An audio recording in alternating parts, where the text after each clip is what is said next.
It's Neil Atkinson, it's Harriet Prior, it is Talking Reds with you from the Anfield Wrap studio on the Friday before Liverpool play Chelsea. Massive half-5 kick-off Saturday night, a huge game of football that I can't wait for. My God, I forgot to switch the volume off on this, Harriet, that's a mistake, isn't it?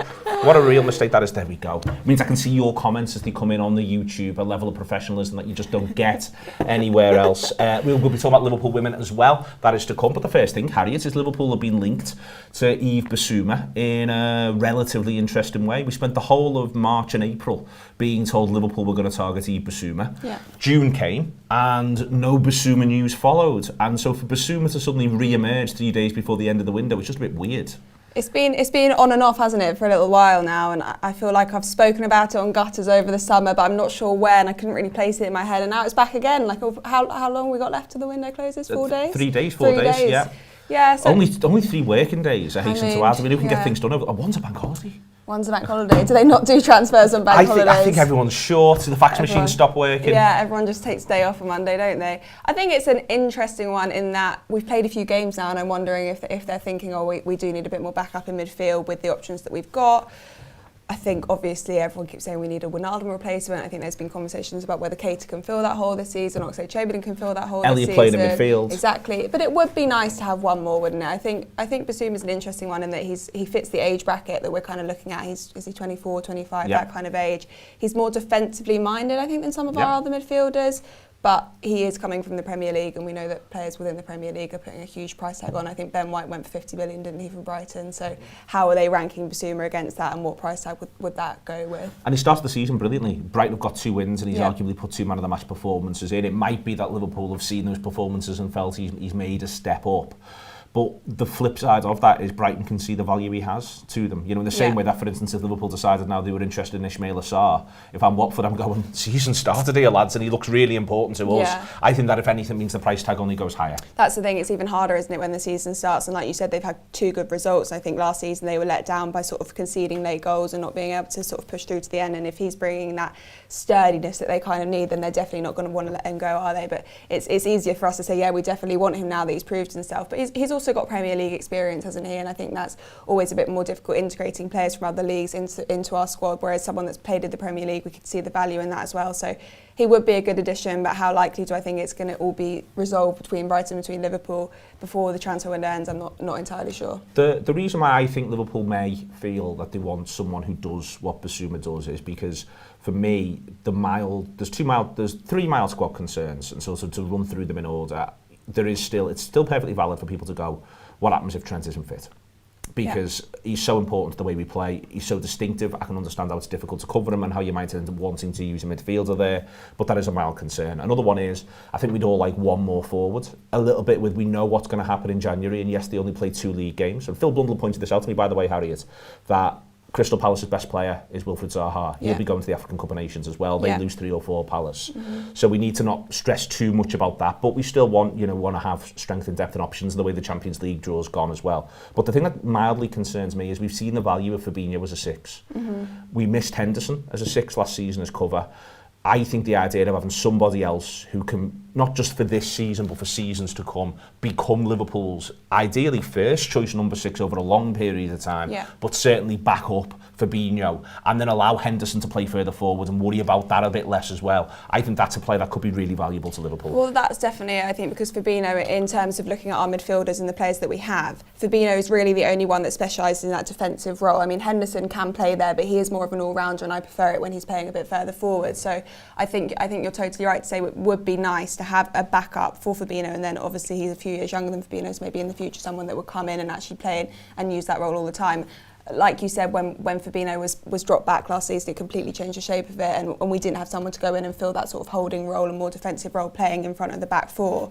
I think, am I right in saying that Bissouma's used to playing in a 4-3-3 formation? So he plays, for Brighton they play 4-3-3 or they play or 3-4-3, but it's really flexible during the match the way Potter plays. Sometimes centre-halves will go to full-back, they'll switch the shape and it all pivots around a little bit, but the player it pivots on is Bissouma. Yeah, exactly, and I think that's exactly the kind of player that we need to bring in as a sort of another option. I don't think he'd be a like for like for Judy Wijnaldum, so anyone kind of expecting that would be kind of falsely assuming that, because he's not quite as good on the ball, I don't think, and he's not sort of as natural on the ball as him, but I think he'd be someone that would be able to break into counter-attacks and have that sort of, he's an energetic player, isn't he? So he'd bring a good energy to the side. Absolutely. So there's that. We'll come on to Chelsea. We're going to take a break in a second or two, but before then, on Sunday, it is Liverpool Women's first game of the season. We've been doing a lot of work and talking around, looking forward to the women's games this season as a whole, but also it starts on Sunday with a really, really big game. Next weekend, you'll notice that on Sky, on Friday night, Reading play Manchester United. On Sky on Sunday, I think I'm right in saying, I think it is Arsenal versus Chelsea, which is a massive game in the women's game. But on Saturday on BBC One, Manchester City play Everton. And ultimately, Harriet, one of the things that I'm jealous of is that last season Chelsea got to men's and women's Champions League finals at the same time. Everton get to play in the big league on BBC One. We should want that for Liverpool as well, and getting that, though, it's got to start with the work. The work starts on Sunday. It's a massive game at Prenton Park. Yeah, it feels unfair that all this sort of exposure is coming to the women's game and we don't get to be part of it. And I think as fans of Liverpool Football Club, we should all want both of our teams to be having as much exposure and as much success as possible, and that includes the women's teams 100%. I'm really excited for the weekend. I've never actually been to a women's match before, so it'll be my first one I'm going to, so I'm really excited about it. And I think they've brought in the personnel, they've brought in the players, the new manager that can take us to the success and the end goal of the season, which is obviously to be promoted and be back in the WSL next year. I think last year was weird. It was weird for our men's team as well.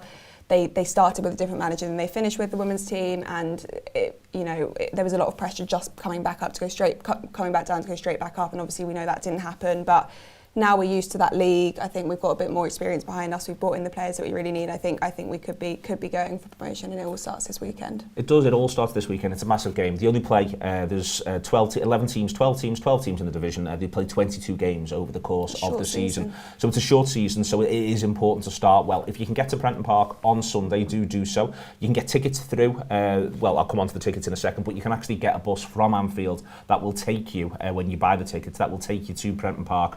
When you get there, we'll be there from 12:30. There's a pub just next door to Prenton Park, and there's a couple of pubs sort of dotted around. Also, there'll be a fan zone thing with loads and loads of bits and pieces going on that you can come and be part of in amongst all of that as well. If you do want tickets, very kindly, the club got in touch and said, well, it was meant to just be for my email, but I can't look at a rule without breaking it. LiverpoolFC.com/women's-tickets. And if you put in 75ALAT, 75ALAT. I'd love to know how they came up with it. As a promotional code at the bottom, it means that for Anfield Wrap subscribers, viewers, etc., you can go to this one for nothing. I'd love to see loads of you there. As I say, we'll be there from 12:30. Come and say hello. If you've not been to a women's match before, like Harriet, it is absolutely fine for this to be the first time you do something. There's not some sort of set of rules. There's not an exam at the end. Just come and have a nice time. Bring people, get them excited about it, because it is great to be part of a journey from the very start. And this is the very start for this women's team now. It's an ideal opportunity to reboot. Anyway, moving forward, on Saturday at 5:30, Liverpool men play against the European champions there, Chelsea Football Club, coming to Anfield. Looking back at previous games about Chelsea on our subscription platform, John Gibbons spoke to Ian Ryan for the show The Image. Here is a little clip of that, and then we'll come straight back in with a fast start to talk about Liverpool-Chelsea. It was some start to the game from Liverpool. Quite the night, wasn't it? I think this one, when you talk about Anfield atmospheres, I think this one, for a certain generation, and the Barcelona one, they come to mind first. And I think there's differences between the two games. I remember this one, John, because of the scoreline from the first leg. You're going into this and the whole city was just bouncing, wasn't it? It was buzzing. There was an energy to the city, and you couldn't wait to get in the ground. And this goal by Garcia, I mean, it just sets the place alight. It's absolutely unbelievable when this goes in. And all of a sudden, the impossible seemed like it was possible, because you're going into that game massively as the underdog. Because they're a great side. They're massively ahead of us in the league, about 30 points, something like that. And then Louis Garcia goes and does what he does, and Anfield absolutely becomes a cauldron. I've got a few from this one, so if you forgive me. So flick fire, that's miles over the line, isn't it, mate? Oh, listen, honestly, what are they talking about? Well over. I love the major emotions behind. So you've got this fella sort of head in his hands. This fella knows he's celebrating already. He's up there, isn't he? He knows he's in. This is just to the left of the ball for those of us who are sort of watching this. And then there's a few, but then everyone else is just sort of, you're just agonising, waiting waiting. I think there's a few of those behind there. That's the main stand, isn't it? Blowing it in. Where were you sat? I was in the Centenary that night, so normally I'd be... So you're blowing it in the yeah, other so side? would usually be in the Cop, and that's where my season ticket's been for a number of years now. But I can't remember the reason why, but we ended up in the Centenary. But I was sitting with mates, so I'm guessing that's probably why we got tickets together somehow. I think we're back. We're back. Oh, sorry, I can't see Jordan behind there. He said he was going to shout go. He said before I'll shout go, be prepared. And I was like, where's this go coming from? We're back after all of the... Honestly, it was like the end of Police Squad, that me staring off into space, staying very, very, very still indeed. Chelsea, 5:30 Saturday. People can still get tickets this morning. I think obviously this is a COVID thing. People are nervous about events and so on at the moment, and you can understand why the numbers only going one way, Harriet. Yeah. But if you fancy it, as I say, tickets were available this morning. I don't know where it's up to now. Do go for it, because I think it's such a huge game. I think it's the biggest game since Manchester City in 2019 at Anfield, the biggest game at Anfield since then for this club in the league, because ultimately you feel as though it will have, in the end, a massive impact on where the title goes. Liverpool and Chelsea look like difficult teams to beat this season for the bottom 10, maybe even for the bottom 15. Difficult teams to beat. Off the back of that, therefore, what happens in the head-to-heads are going to be important, but also I think the impetus it would give either side if they were to win the game. Chelsea coming to Anfield on a Saturday night and getting a result. Liverpool beating the European champions and stopping their momentum. It does not get bigger. I can't believe you can still... I didn't know you could still get tickets until you just said to me there in the break. I mean, that's unbelievable opportunity for people that can't usually get tickets when they're literally impossible to get. So definitely try if you haven't got one. It's a huge game, like you said. I think that going into the international break, for any team to be on 9 points and to have solidified those 3 wins from 3 is just going to be a huge boost, isn't it? And like you said, there's a lot of momentum and narrative around this match, isn't it? The European champions coming to Anfield on a Saturday night. It's going to be a huge game, but I think we've got enough to do it, and I don't think Liverpool should be scared of any team, but I definitely don't think we should be scared of this Chelsea team, because I think watching them in their first 2 matches, they're good. Obviously, they're good. They've got Lukaku. We know his talent, but we're not going to let Lukaku run through the defence like Arsenal did. Let's be honest. No. If Virgil van Dijk does that, then I think we can all safely say he'll probably cry, because that would just be so out of character. He'd be having a really bad day. So I think if we're playing at our best and we are mentally prepared and we are all there and we're all behind them at Anfield, then we've got every chance of getting a good result. I think wanting to control the game's interesting, because the one thing about this Chelsea team, I think in the bigger games I've seen them play, including the Champions League final, is they've been really good at being passive.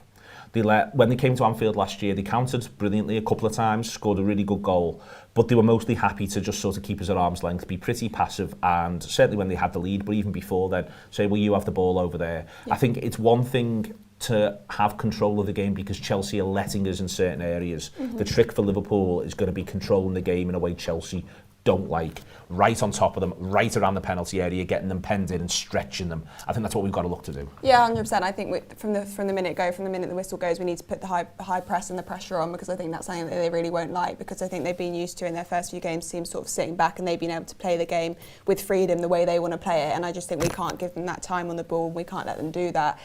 I think if we start on the front foot and we make it clear that we're in possession, we're in control, then I think we'll be all right. I think that like you said, the problems come when we give them the chance to go on the counters and be able to stretch the game, stretch the pitch, and then keep the ball and not really put any pressure on. I think if we're getting around them in the penalty area and we're taking the ball off them and we're pressing high, like we know those front 3 can do, then we'll be okay. But I think last season we saw at times that if we started the game badly, we just lost momentum for the whole 90 minutes. Yeah. With a full Anfield, I don't think we're allowed that to happen anyway, but it's really important that if we have a bad 5-10 minutes to start with and we seem like we're struggling a little bit, that we do pick it up, because I think in the last few matches we haven't started particularly well. I think it's fair to say we've been in a bit of a lapse in energy, so if that happens, then we will just really need to get behind them and bring them up, and then we'll be okay. What do you expect them to do selection-wise? I don't think the left-back is a selection headache. I think if Robertson is fit, he will start Robertson. Yeah. If he thinks Robertson's fit enough, he starts. I don't think there's any therefore question about the rest of the back 4. Obviously, the keeper's the keeper. Yeah. Henderson, for certain. Mm-hmm. Fabinho, you will presume, if he's fit and able, he's in. Who's your other midfielder? Yeah, I definitely agree about all the back 4, and if Robertson is fit, I would 100% bring him in. But on the flip side of that, if he's not fully fit and we've got Tsimikas again, that wouldn't concern me. That wouldn't be something that I'd be overly worried about. Oh, Henderson, Fabinho. I think it'd be a bit risky to bring Thiago straight back into that front 3, because they haven't actually really played together or gelled together yet, have they, this season? Who would my third choice be? I don't know. I'd maybe go Naby Keita. I thought he played well last week. So did Some I. people had other opinions. I would maybe bring him in just because he's the one with the minutes under his belt and the one that seems to be a bit more in form at the moment. Maybe you'd have other opinions. No, I mean, I think I can make an argument for literally any of the other midfielders, which is a conversation around strength and depth. I can even make an argument for Oxlade-Chamberlain in there in terms of one of the things that this Chelsea team wouldn't like is someone who's prepared to burst past them and try to force the issue, and Chamberlain could offer that. I think Thiago offers you the idea of, if he plays well, even greater control. I think Keita's done a really good Wijnaldum impression so far, up to and including being weirdly divisive in terms of people viewing how he plays. I think that Milner could offer you the idea of greater control out of possession, and what I mean by out of possession isn't just when Liverpool haven't got the ball, but when he himself hasn't got the ball but Liverpool have, with his excellent runs into the penalty area that disrupt teams, and then you can make a case for Elliott off the back of the fact that he played really well last week. I think it's true. all... In my mind it's weird because I didn't even think about Elliott as an option, but he is obviously another midfield option now, and I think they'd hate someone that would just run at them like the way that he would, so... And then, a bit young though, maybe for a match of this pedigree, I'm not sure. But I wouldn't start Elliott and I wouldn't start Jones. But if you, for instance, drop Jones in, I wouldn't look at the team sheet and go, "Oh my God, we're going to get beat." And that's the strength and depth that there is there, and that's it's worthy of sort of pointing that out. That you can, a lot of these aren't sort of names that grab national attention, but you can make a if you make a good case for all of them. If the idea that Klopp's sitting there with Linders and they're having a chat about it, and definitely. Any name could be thrown in, Jota or Firmino. I would. Last week I said I'd start Firmino, and then Jota played and restarted really well. I would think I would start Bobby for this one, and then I'd look to bring Jota on around the 60-70 mark if we're not being able to break through and we haven't got that goal yet. That'd be what I would do. Okay, excellent stuff. We're going to win. Yes. Love the certainty. No shadow of a doubt from Harriet Prior. No score prediction, nothing, just yes. Just victory. That's all she believes in. Victory. Relentless victory. We'll have relentless victory on Saturday. We'll have relentless victory on Sunday. We'll be around for both in terms of the content, but also just to see us come over and say hello if you get the opportunity to do so. It will be loads of post-match stuff that you might want to subscribe to from the church and from Taggy's post-match on Saturday. Loads of build-up stuff as well coming out today. There'll be team talk to come. Friday's show was done yesterday. I presume it came out first thing this morning. In amongst there as well, we did the tour live, which did the Champions League draw and talked a lot about Chelsea as well, which you can listen to as a free podcast all the way through. Some excellent inserts as well. Friday night is a video coming out later. AFQ to come as well. It's a busy day. It's a Friday before a massive game. You wouldn't have it any other way with the Anfield Wrap.